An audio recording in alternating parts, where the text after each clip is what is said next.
The next episode of this podcast was actually recorded a couple of months ago, and I really struggle with where to position it within the theme and arc of season 2. It's a conversation that needs to be shared, but it's also quite confronting. It's a story about addiction, resilience, and reinvention. And while my guest, Brendan, isn't a typical 50-plus woman you usually hear on Unfiltered and Unbound, the themes we explore go far beyond age or gender. They're about making mistakes, finding your way back, rebuilding your life, and discovering that your past doesn't have to define your future. I think this is an important conversation. It's an honest one, and it's one that deserves to be heard. Welcome to Unfiltered and Unbound.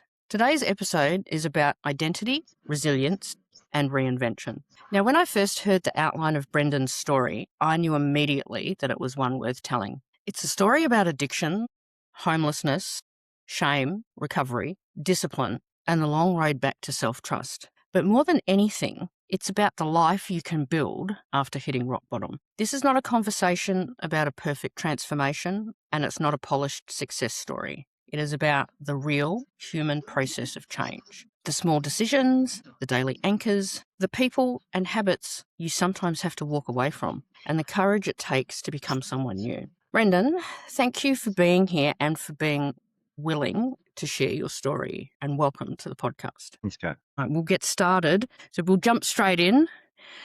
So for the listeners, can you share a bit about who you are today and what life looks like for you now? Who I am today. Loaded question. I am a professional. I am a proud gay man.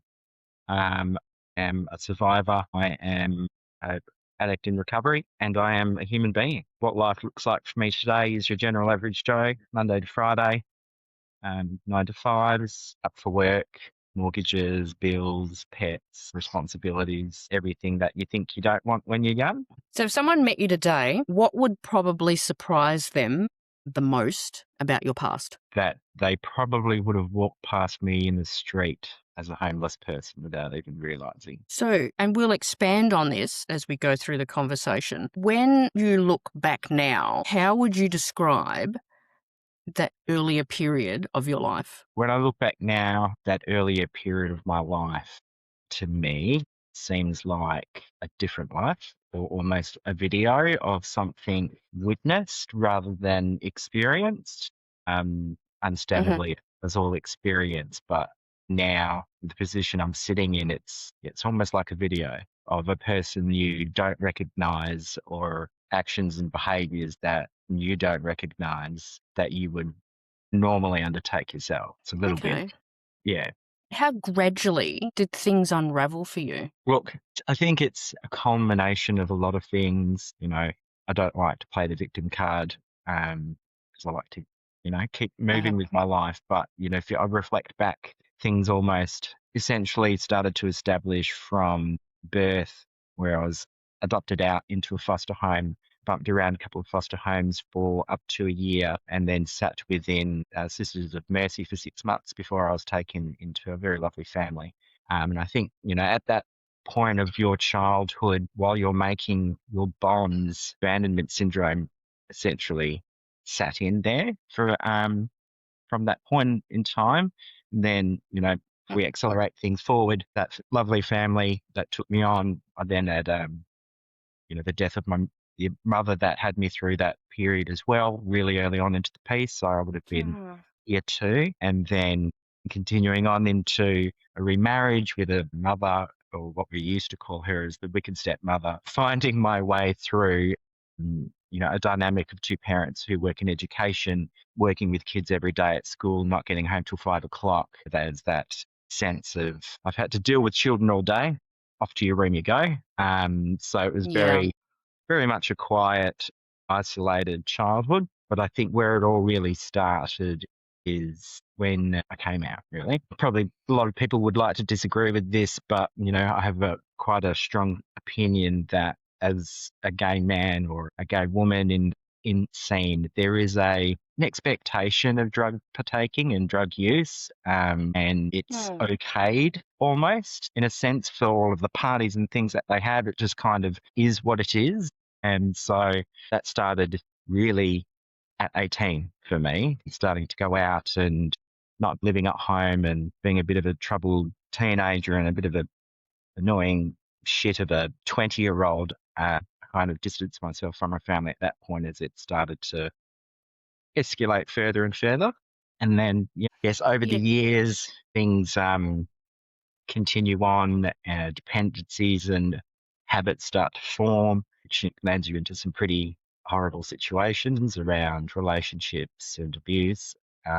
Where it really would have kicked off is I spent 10 years in a relationship with what I thought was the love of my life at that time, who was very much a narcissistic sociopath and manipulative and cheating and using. So it was quite a feat to be able to walk away from that situation because you don't know any different. And that, Mm. that relationship really kind of exploded with drug use. And after that, on your own, dealing with some emotions, it's quite easy to slip into a world of escape. Yeah, and I think, I mean, a lot of us go through something similar around that age where we're just finding ourselves as young adults and we're out in the world experiencing life for ourselves for the first time.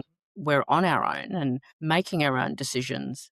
Think we've found the love of our life, but I guess if you're also struggling with your sexuality, then it can be quite daunting and quite terrifying to work out who you actually are. Yeah, absolutely. When you're looking at down the barrel of 10 years of grooming and abuse of someone you held very close and is older, so you trust has, Yeah. a sense of well-being for you. I mean, that's the complete opposite. It's really quite a difficult thing to process. Yeah, and I guess, a lot of things now, and I'm sure I'm not the only one to look back at certain things, during my life, and people who originally, as you say, you thought they were the love of my life. But when you look back at the relationship, you think, well, actually, that was grooming. Yeah, And because there was such a, like a huge age disparity between, say, yourself and the other person. And it can be quite confronting. absolutely it can.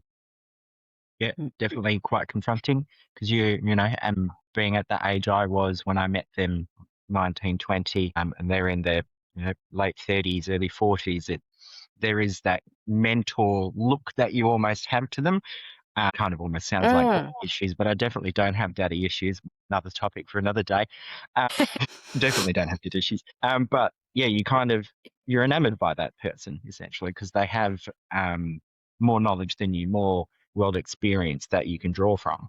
And when they start to use that almost as a weapon to mold you into Mm. something that is not truly you, is when things start to go a bit prickly. Yeah. So at the time, were you aware of how serious things had become? Or is it No, something you sort of only see now that you look back at it in hindsight? at the time, definitely didn't say it was all fun and games and parties and friends and late Yeah. nights and music and friends, and it was very shrouded in a sense of fun. And you kind of think, oh no, no, no, it's all fine until it's not. And through all Yeah. of this, don't get me wrong, I don't blame that person I was with at the time for any of this. I made my own choices to partake in all of these situations. What I did learn from them, though, is what I don't want in a partner Yeah. and a relationship. Right. Yeah. So I guess that's one positive thing Yeah, that came out of that.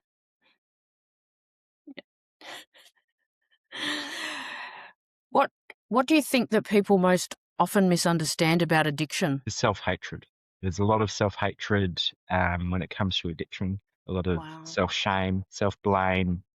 Um, you walk down these people in the street who are addicted and very clearly having some issues, and it's there's a lot more going on than what people think. Yeah. You know exactly what you're doing. You know it's not the right thing to be doing. you do hold a lot of shame around it. And that's where, looking back, I see relationships start to fail. You start to fail on friends. You start to stop turning up to things.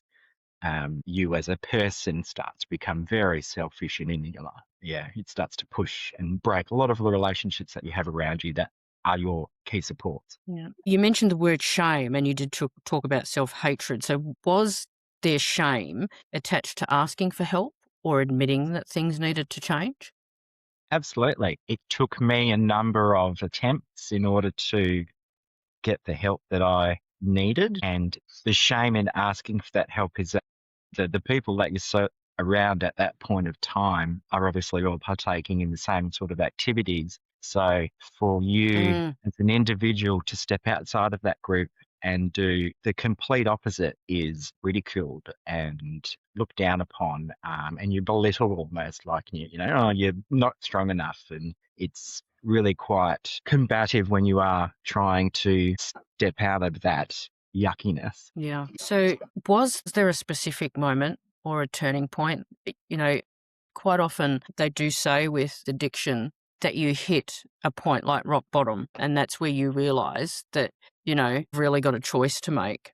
So did do you recall a specific moment or turning point where you realized that you just couldn't keep going the way you were? Yeah.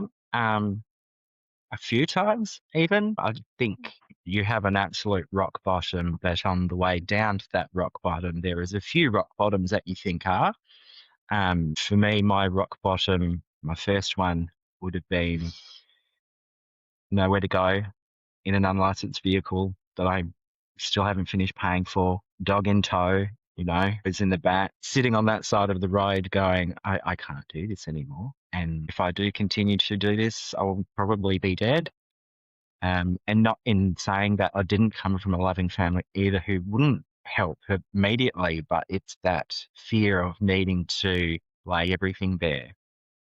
I'm an adult and I'm Yeah. not in control. So And as you say, the shame that you absolutely don't huge. want to admit that mum, dad, I've made some serious mistakes in my life. I need help. Yeah. So that would have been the first time, and at that point, I re-engaged with an organisation called Serenian House, to go and attend some meetings with other people who are also struggling. Obviously, didn't attend, went and did the opposite thing, and things get worse. So, then Yeah. at that time, then my car stops working, and you've been pulled over a number of times for driving without a license. Your friends no longer want to offer you a room because they know it's just going to be annoying. So I ended up finding a room with a random that I met online, and that absolute rock bottom point boiled down to almost serendipitous in a way in terms of dates. It all kind of escalated on Christmas Day, 10 years ago, over 10 years ago now. And obviously I hadn't slept for quite a number of days and ended up in a bit of a precarious situation with the person I was living with at the time. And don't remember much, but I do remember waking Mm. up in a separate room, completely naked and surrounded by several things and illicit substances 2 days later with no recollection. So, I freaked out a little bit. And in that freak out, you know, broke through a window that was locked because I was locked in the room and didn't recognise the room either. Wow. Jumped a fence, ran down Armadale Road in my underwear screaming for help, and was picked up by the police and taken to the hospital. So that turning point was me waking up in hospital with both of my parents there as a 20-something-year-old. Yeah, that must have been terrifying. Yeah, And I suppose coming down off drugs too, you would be quite disoriented. very And much.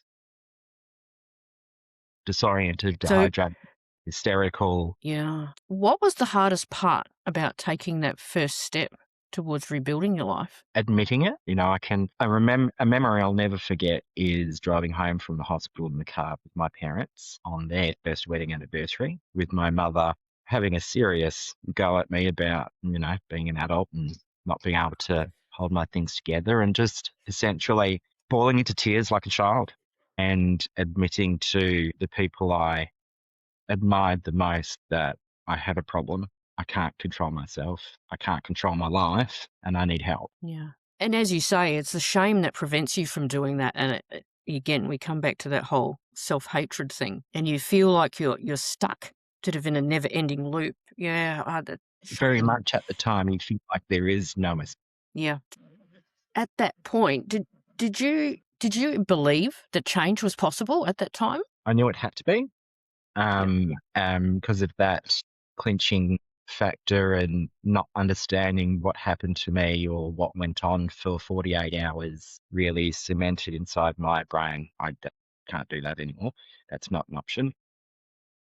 Hmm.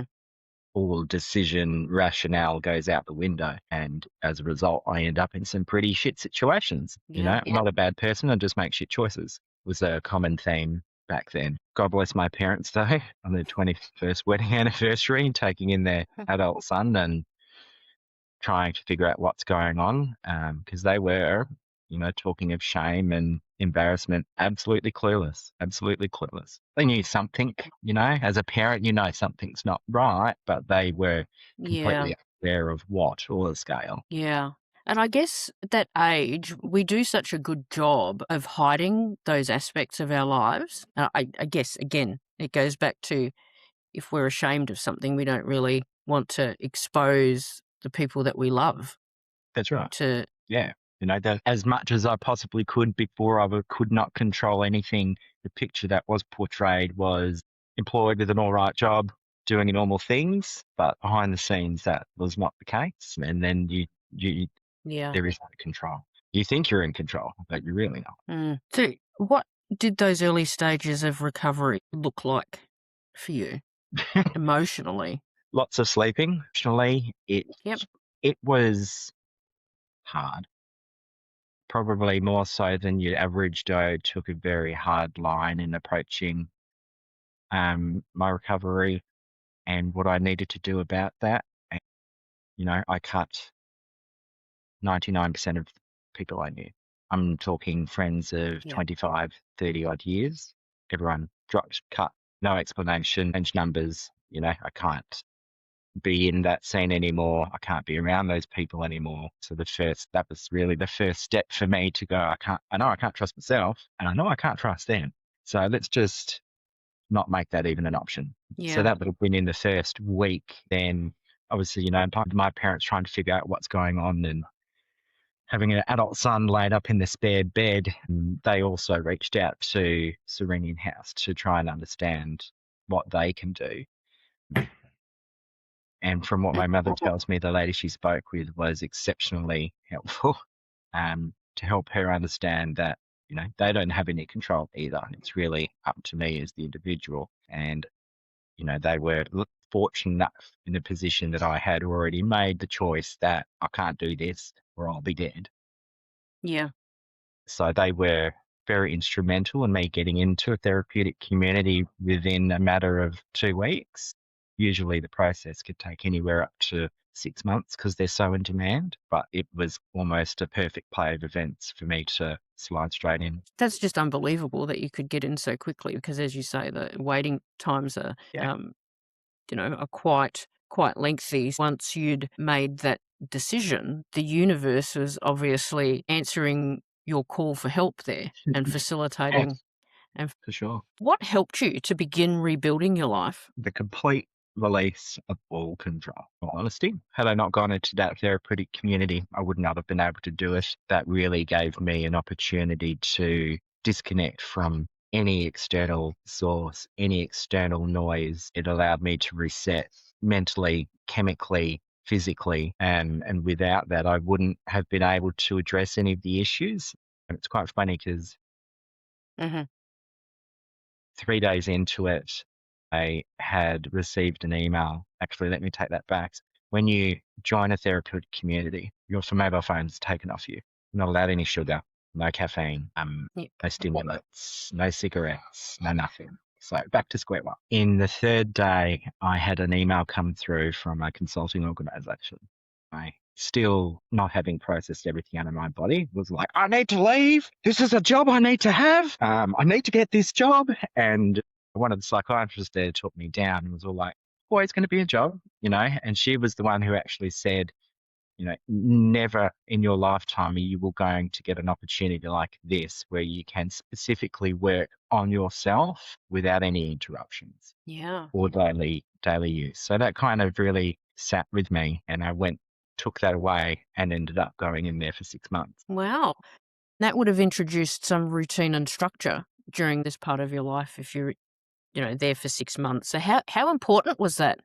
Very important because I tend to follow that now without even realizing it. Typical day would be a 5 o'clock get up and you are at breakfast at 5:20, 5:45, you're out in the green and with your shoes on for a walk down Rockingham Beach for an hour and back. And then it's straight into cleaning the rehab for another hour, cleaning the gardens for an hour, and then you jump into the therapeutic sessions. So it is insanely structured and you're accountable for every second, but it's needed because you haven't had any. And this would have instilled some daily habits that would have become anchors. Very much so. Saturday is my cleaning day still. Nothing wrong with routine. No.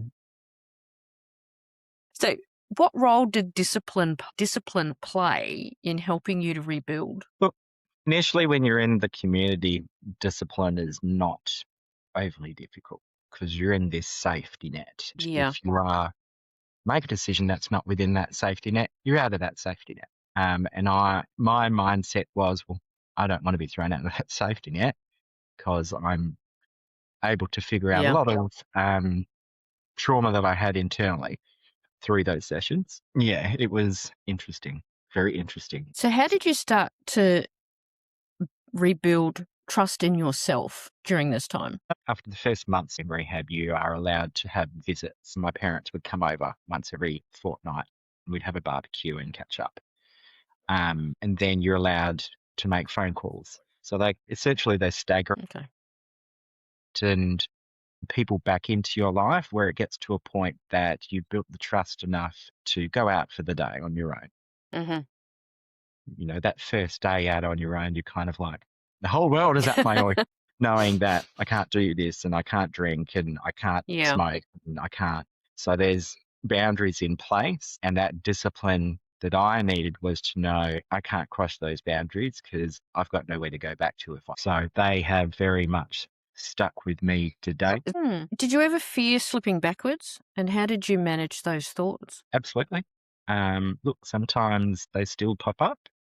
In the back of my mind, I know it's not an option, but there is a part of the brain that will do anything, the addict brain will do anything it can to convince you it's okay. So it's very much a, Mm. a daily exercise sometimes of identifying those thoughts or those patterns. For a long time, I can continue to drink alcohol. That's fine. I could probably have one. When it does escalate to more, that's when the loss of control of thought comes in, and then the silly decisions start to get make, and it starts to open up the door for a lead into other things. So it's as I'm progressing, it's very much going, oh, I can't do that anymore. We'll have to learn a way to keep that in check.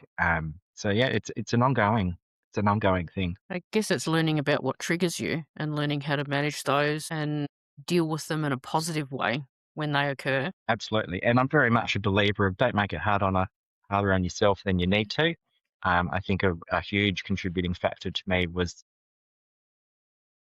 not the great ability, but an ability to essentially segment and cut out an entire portion of my life because I see people who haven't and are continually struggling because it's constantly a battle right up in their face they're having to deal with. At what point did you start to see yourself differently and not as an addict? Think it would have been halfway through my time in the therapeutic community, even maybe just a bit more into it when I had done some internal work on myself, and it kind of opened up a whole different way of thought and way I'd been looking at things.